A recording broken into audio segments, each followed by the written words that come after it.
আসসালামু আলাইকুম। অবশ্য আপনারা থাম্বনেল দেখে বুঝতেছেন আজকে আমি কি বলতে চাইতেছি। যে কালকে 12:30টার দিকে একটা নিউজ আইছে যে নারী উদ্যোক্তা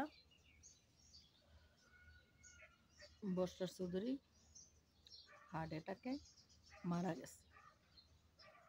তো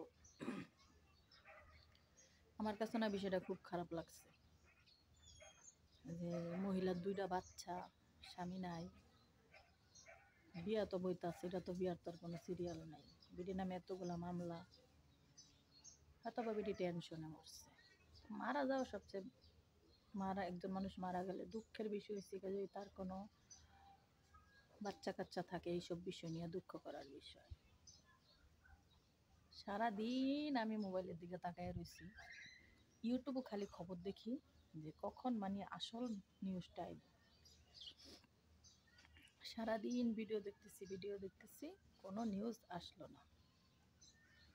তারপরে রাত্রে 10টা বাজে শুনলাম বারিশা হক দিনে একটা লাইভ করছে। তো দিনে লাইভ করার পরে বারিশা বলতেছেন মুন্না খানরে ফোন দিছি, মুন্না খানের সাথে যোগাযোগ করা যাচ্ছে না। বর্ষার হোয়াটসঅ্যাপে ফোন দিলাম, ইমোতে ফোন দিলাম, কে ফোন রিসিভ করতেছে না। উনি শত্রু হইলো, তো আমি কারো বিপদ শুনলে আমি বসে থাকতে পারি না, তার জন্য আমার খারাপ লাগে, এই বিষয়গুলো আর কি।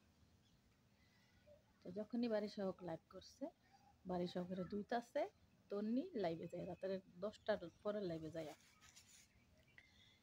সেই সাথে আবার পরিমণি পোস্ট দিছে যে বাঘে আর মানুষের মতন, যেমন বাঘ আর মানুষের মতো কি, একটা বাঘ একটা মানুষে মানে বলে কি চিৎকার দিব যে আমার বাঘে খেয়াল আইছে, তো মানুষে চিটটাইব। এখন যেদিন বাঘকে খেয়াল ওই দিন আর মানুষ আইবে না।